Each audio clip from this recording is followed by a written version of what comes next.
When Hurricane Katrina struck the New Orleans area early on the morning of August 29, 2005, the storm surge quickly breached the city's levees at multiple points, leaving 80% of the city submerged. Few of us can ever forget the images of tens of thousands of victims clinging to rooftops and hundreds of thousands scattered to shelters around the country.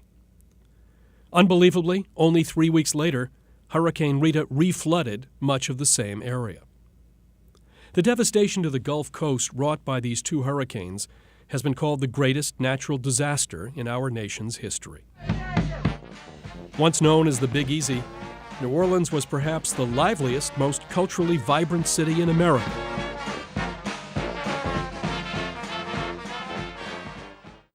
It reeled from the disaster.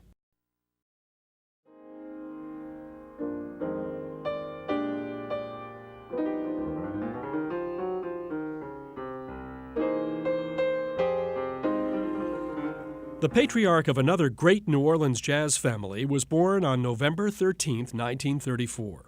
Ellis Marsalis graduated from Dillard University, served in the Marine Corps, and then chose to pursue a career as a modern jazz musician in New Orleans. The older that I get, the more that I started to believe in divine providence and things not really being an accident. Because the greatest divine inspiration I had was marrying my wife. I reflect back onto a time when we had a family meeting, like we might have had like 2 family meetings in our whole time of growing up. And my mama would complain all the time about not having money. So it was very interesting thing, and it's because my daddy was gonna stop playing music and drive a cab. I remember this. And then my mama said in the meeting, no, you know, he shouldn't,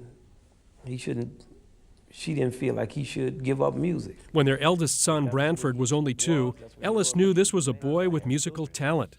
He gave him a clarinet and thus began what was to become a great musical career. I gave Branford a clarinet because I had one, which meant that I didn't have to spend any money. My dad never had to tell me anything because he was the living example of what his advice would be. How he carried himself, how he did his gigs, what he did on his gigs, how he approached the music. That was all stuff that I had to lean on. You know, and I had a role model to guide myself through my career, even though my career was wildly different than anything that my father could have ever imagined.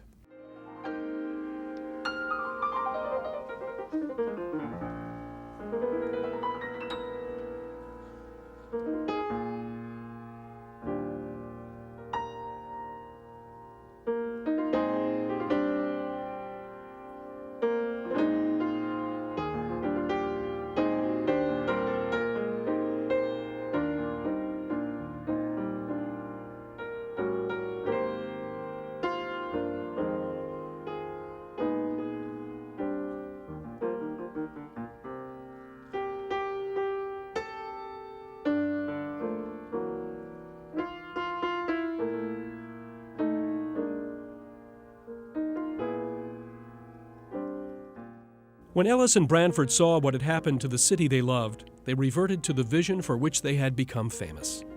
Together with Harry Connick Jr., they contacted Habitat for Humanity to launch a plan to take 8 acres of land in the Upper 9th Ward to build a musicians' village. There, 81 homes will provide housing for displaced New Orleans musicians.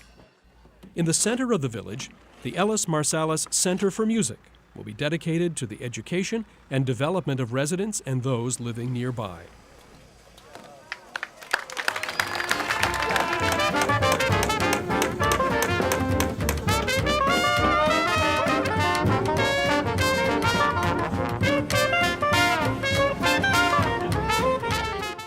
B'nai B'rith is proud to have built one of these houses through our Disaster Relief Fund.